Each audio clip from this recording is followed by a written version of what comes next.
Serial तुमसे तुम तक में आर्य ने खा लिया कसम कि अनु और विपिन की शादी तो इस जन्म में वो बिल्कुल नहीं होने देगा। पर दोस्तों अब यहाँ पर आर्य जैसे ही विपिन और उसके पापा यानी कि रघुनाथ के बारे में उनकी पूरी हिस्ट्री निकालने तक जाता है, तब तक अनु की शादी का दिन आ जाता है।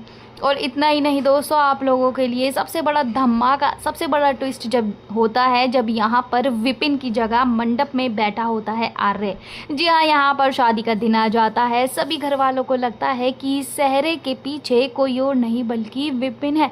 पर दोस्तों यहाँ पर अनु की नज़रें जैसे ही आर्य को ढूंढती हैं, अनु को लगता है आर्य सर शादी में आए ही नहीं है। शादी की विधियाँ शुरू हो जाती हैं, पंडित जी मंत्र पढ़ने शुरू कर देते हैं। और इतना ही नहीं, यहाँ पर आर्य अनु की मांग में सिंदूर भर देता है, जिसके बाद जब सेहरा हटाया जाता है तो सब लोग देखकर दंग रह जाते हैं। उनके पैरों तले ज़मीन निकल जाएगी, क्योंकि यहाँ पर सेहरे के पीछे कोई और नहीं आर्यवर्धन है। जी हाँ, यहाँ पर अनु जब आर्यवर्धन को देखती है तो खुशी के मारे झूम उठती है, लेकिन उसे समझ नहीं आता है कि आखिरकार दूल्हा कैसे बदला, किसने बदला और इसके पीछे बात क्या है। जी हाँ, यहाँ पर अब आर्य पूरी कहानी अनु और उसके परिवार वालों को सुनाता हुआ नजर आएगा, जिसमें वो बता देता है कि विपिन और रघुनाथ, जी हाँ, यहाँ पर विपिन और रघुपति की सारी मंशा सबके सामने आ जाएगी कि किस तरह से रघुपति नहीं चाहता कि अनु उसके घर की बहू बने, बल्कि वो ये चाहता है कि अनु के सहारे उसके घर में लक्ष्मी माता आए। जी हाँ, आर्यवर्धन से उनकी नज़दीकियाँ बढ़ें, बिजनेस बढ़े।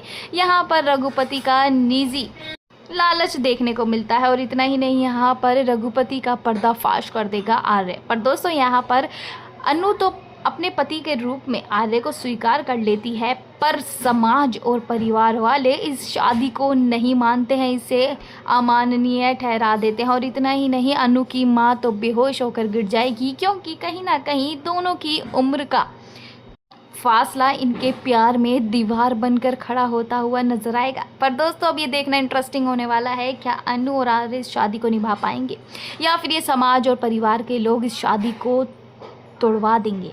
आपको क्या लगता है दोस्तों? कमेंट सेक्शन में अपनी राय देना बिल्कुल ना भूलें।